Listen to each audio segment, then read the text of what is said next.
Dr. Troy, thank you so much. This is not the Question Guy podcast. We are here to talk about walking the path. And so I am so delighted to have this conversation. And this is just going to be a conversation. What kind of impact did this book and the story inside the book have on you? I'm so excited to know. Well, it was near and dear to my heart for several reasons. One, I love a good story. And I like a story that is a little suspenseful, doesn't give me all the information right up front.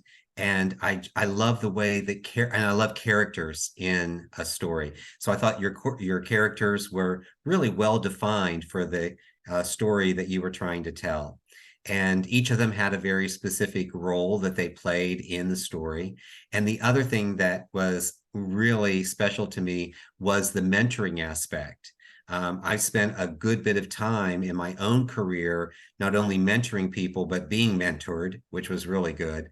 Mhm. And I have created a number of mentoring programs specifically around leadership for organizations. And so I was just really excited when I saw the mentoring in it. And then I got a chance to feature your book as part of my newsletter that comes out on my LinkedIn and really call some extra attention to it.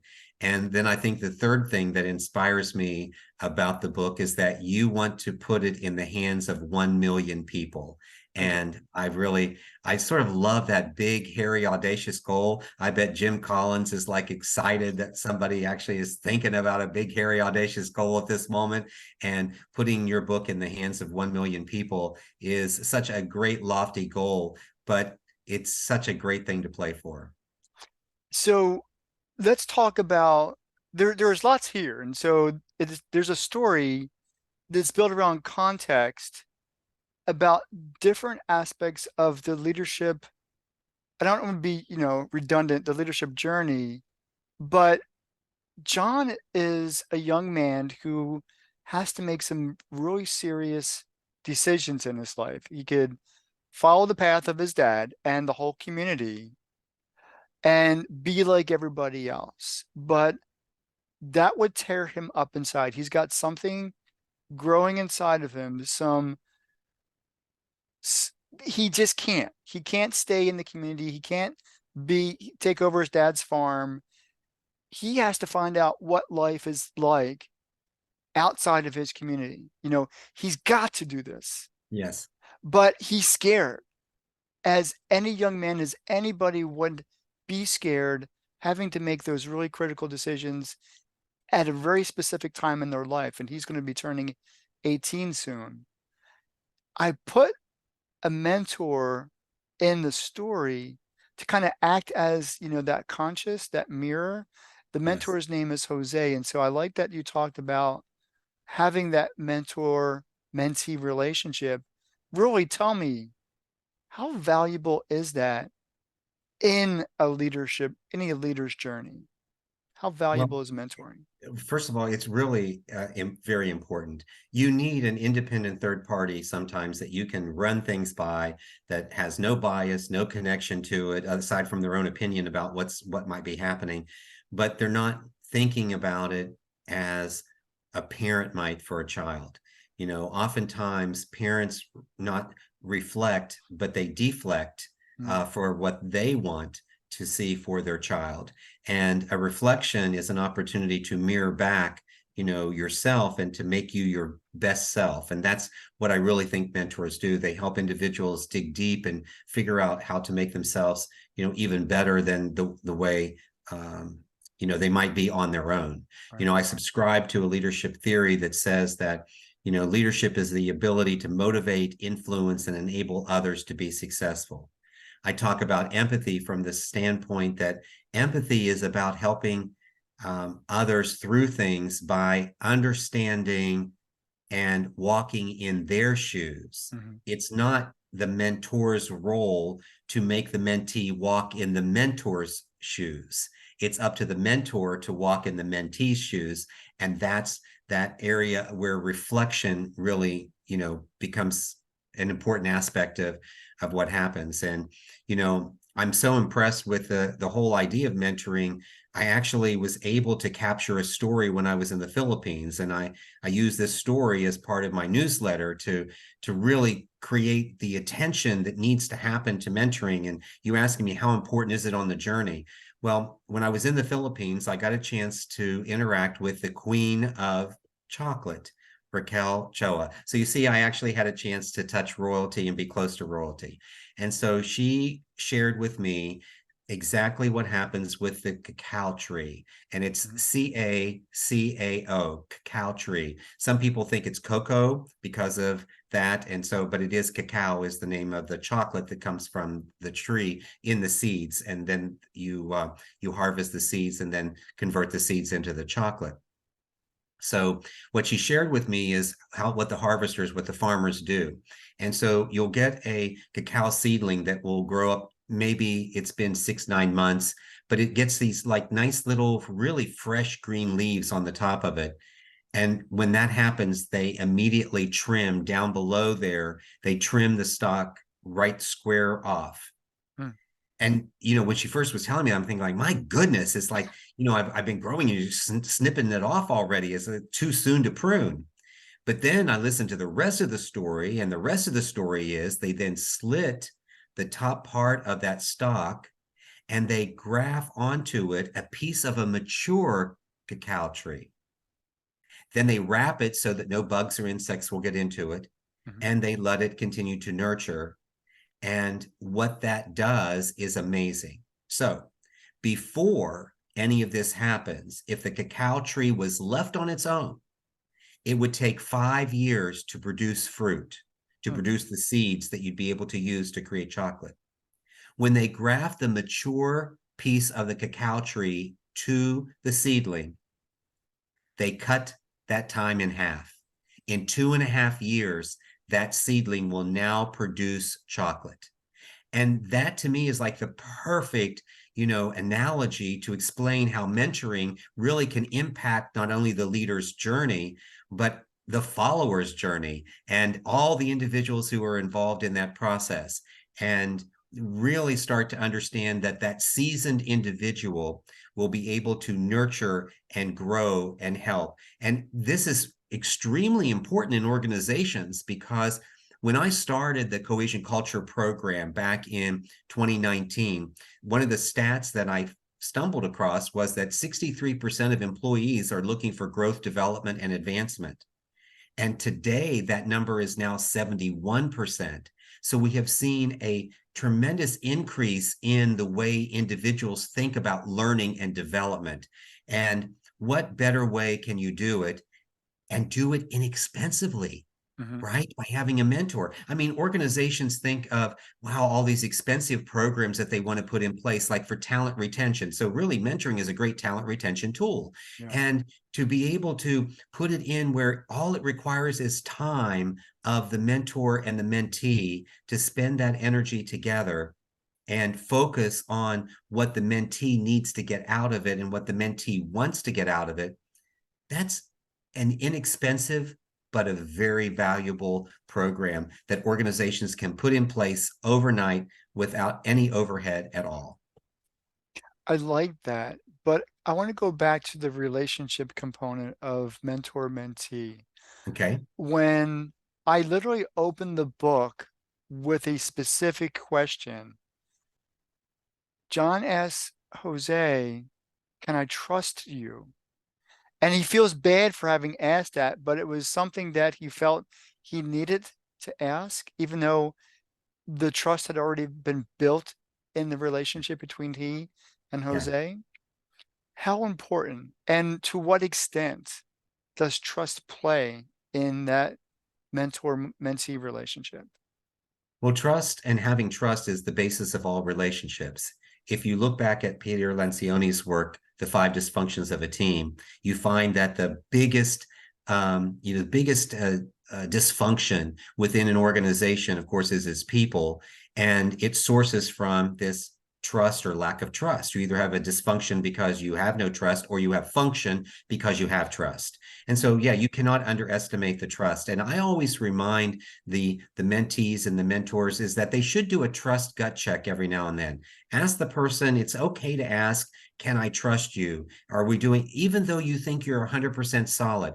Because what you want is for that individual to reaffirm the trust over and over again. And it should not be an insult to the mentor to be asked that question. As a matter of fact, the mentor should relish and appreciate that question, because if you're not doing anything wrong, then you shouldn't matter answering a question, and especially one that's around trust. And it gives you an opportunity to even deepen that trust more and more. And if it takes that question to be able to deepen the trust, then do it. But I think there are ways that you can also find out if there's trust without even asking, can I trust you? There are ways in which you can figure that out, and that just becomes part of the maturity. And with John being close to 18, almost 18 at the time he asked the question, Mhm. that is a perfect question that comes from a seedling.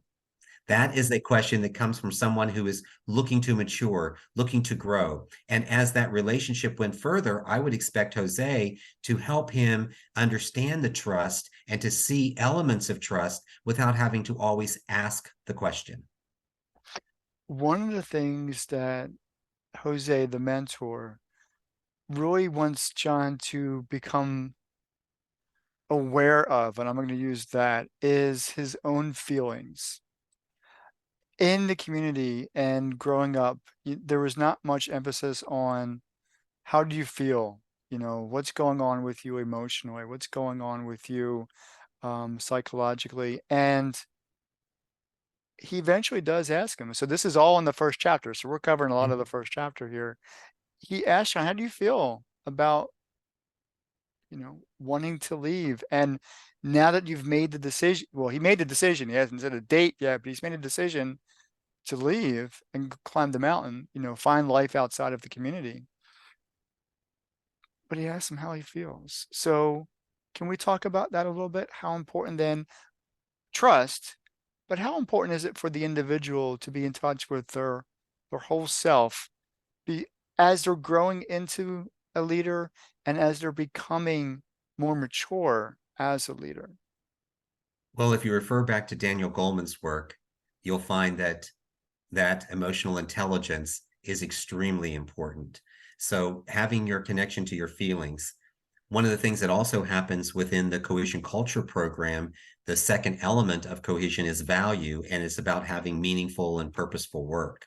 Mm. And understanding the connection that you have, the emotional connection you have to work, also creates this energy for you.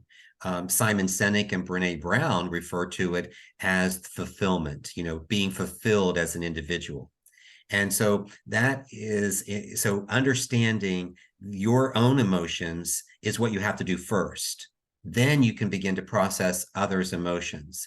And catching and getting into the emotion also reminds us that there are two factors that we have in decision making. And people might think, well, gee, I think about a lot of different things. No, there's really only two big overarching factors in making decisions. One of them is economic, the other one is emotional. And economic deals with all of the details on the cost and the amount and the monies and the numbers. And the emotional side is, how am I feeling about it? What decision do I make? Am I in touch with my emotions?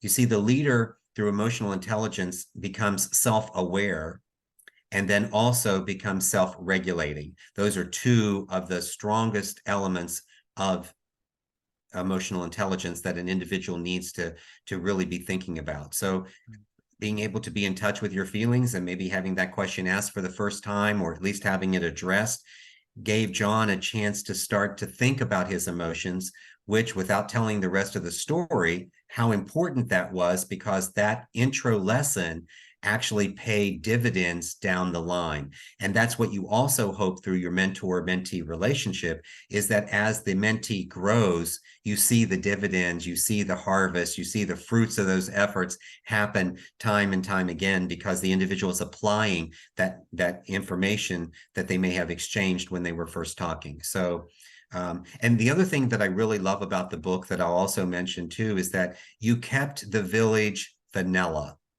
Oh, And I intentionally. love, Yeah. oh, yes, It doesn't absolutely have a intentional. name. Nope. And it was so important for it to be Yeah. vanilla because it was not about the story. It was not about the village. Mhm. And there was a little bit of why the village created a little bit of a catalyst, right, for something to happen. But the fact that the village represented the status quo, the average, sometimes even apathy that individuals may have or experience sometimes in their life, and to break through or to break free from that, they have to go on a journey. They have to have self-discovery, and that's the other important thing that happened. All of Jose's interactions with John were about John having self-discovery. So asking his question about his feelings gave John a chance to have self-discovery. It is so key and paramount in a leader's growth and development. It is a critical aspect of their maturity, is really being in touch and having those opportunities for self-discovery.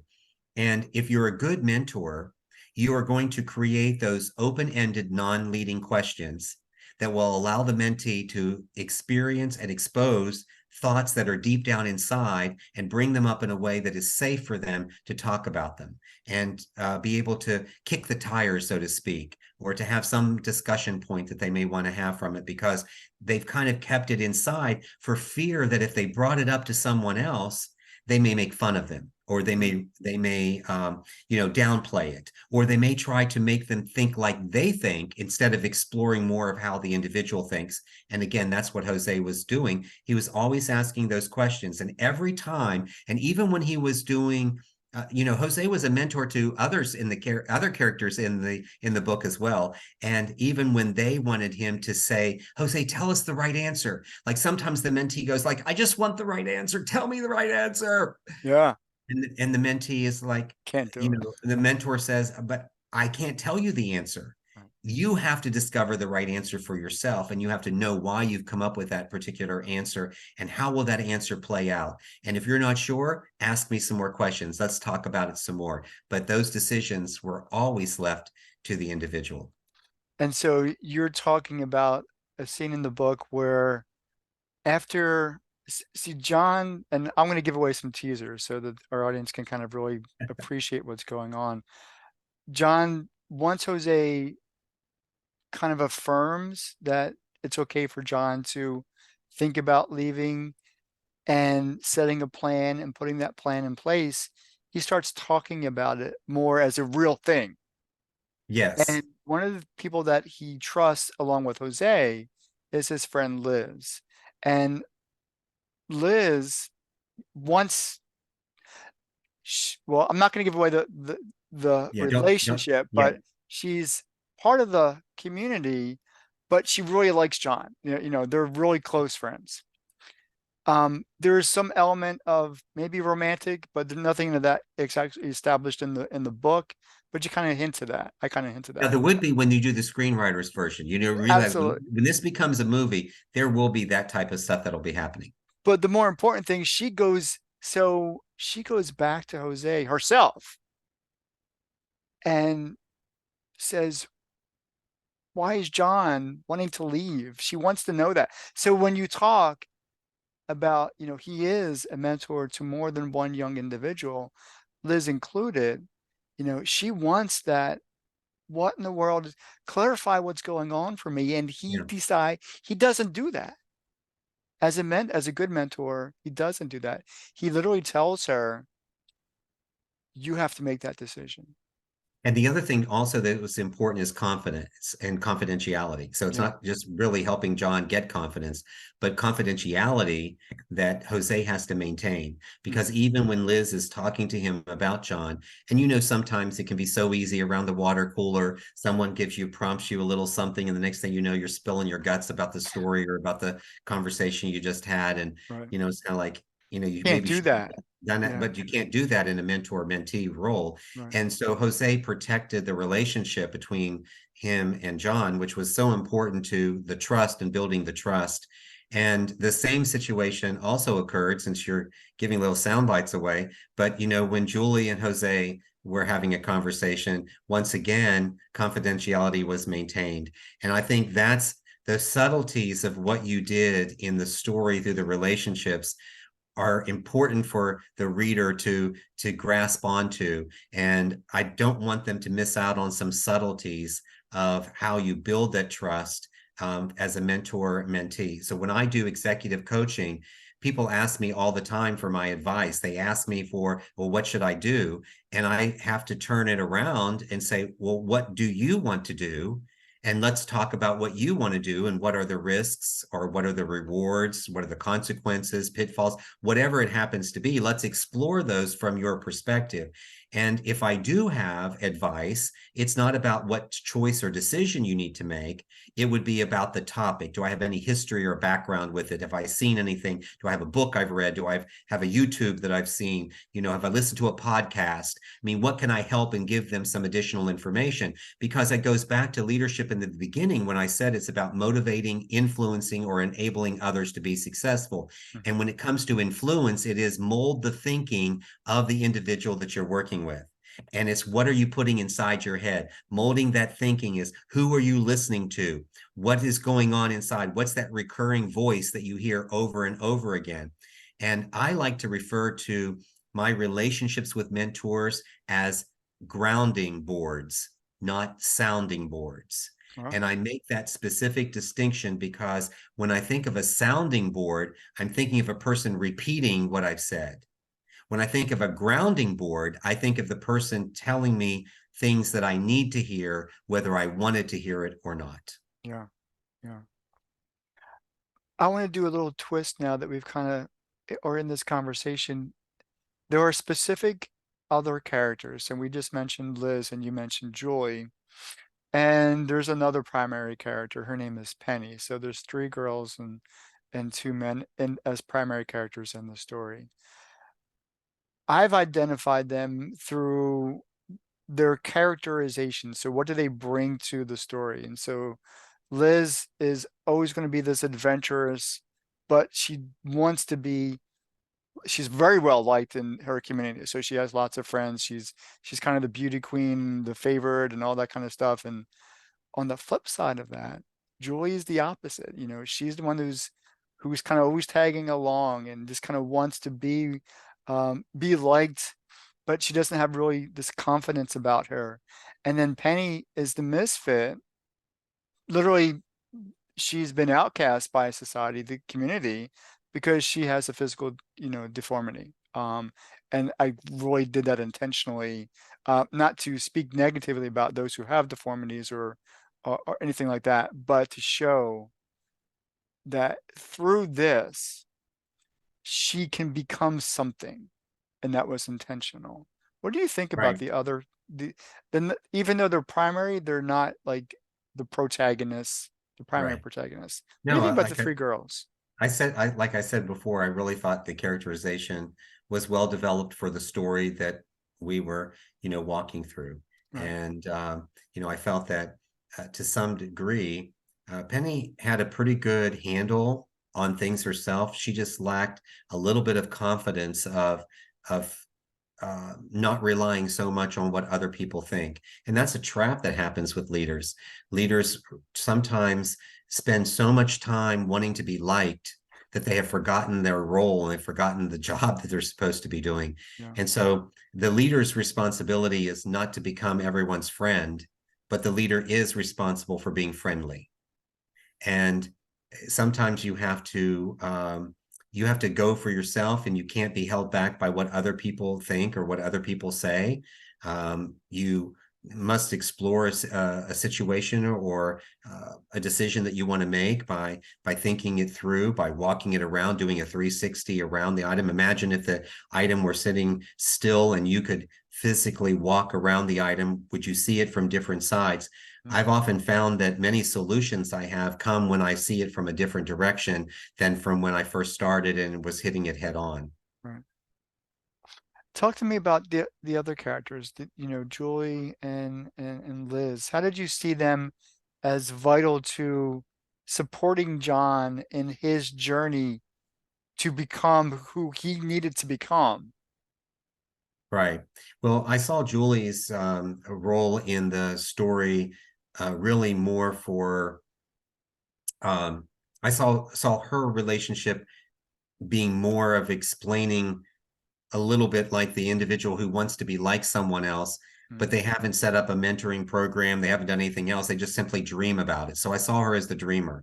yeah, So that was Julie was the dreamer for me. She wasn't really a visionary. She had an idea what she wanted to do, but she really wasn't taking any action necessarily to go and do it. And the story wasn't really set up for her to do that. She has a very specific role to play, which is revealed at the end, but not something that I would talk about now because I don't want the that's okay. listeners That's to okay. not get the story. And in Penny, what she represents is the classic person who has listened to what everybody else has said, even though she knows the truth is different. And um, it took her time to figure out that she needed to step out and to have that courage. And what she was able to do, and what Liz was able to do, was create the team that John needed so he could be the leader. Mhm. Because John making these choices and decisions by himself was great. He showed leadership by himself, but for you to represent it as a leader journey, there needed to be a team. And so I saw both Penny and Liz being responsible for being that part of the team and being able to create that. And without that, there would have been some lessons, but I think the lessons were really good because part of as John was learning and experiencing, you could see how that was being reflected in the way he would respond to those two individuals on a journey. And that's exactly right. And so that's a lot of what the book is being built on is those relationships. And as Dr. Troy dances around with my book, who would you recommend, Dr. Troy, please, to read my book? Who would you Well, first of recommend? all, I would recommend. Listen, I would recommend at least anyone. I mean, if you're thinking of even if you're a seasoned individual, you should read this book because there's little nuggets in there that can help you the next time that you think about being. A mentor. I think our roles as leaders are to find these teachable moments, to find these nuggets of real-time interactions with people that can help them shape their lives. And Mm, whether you have a formal mentor or mentee relationship or not, as a leader, you should be teaching all the time.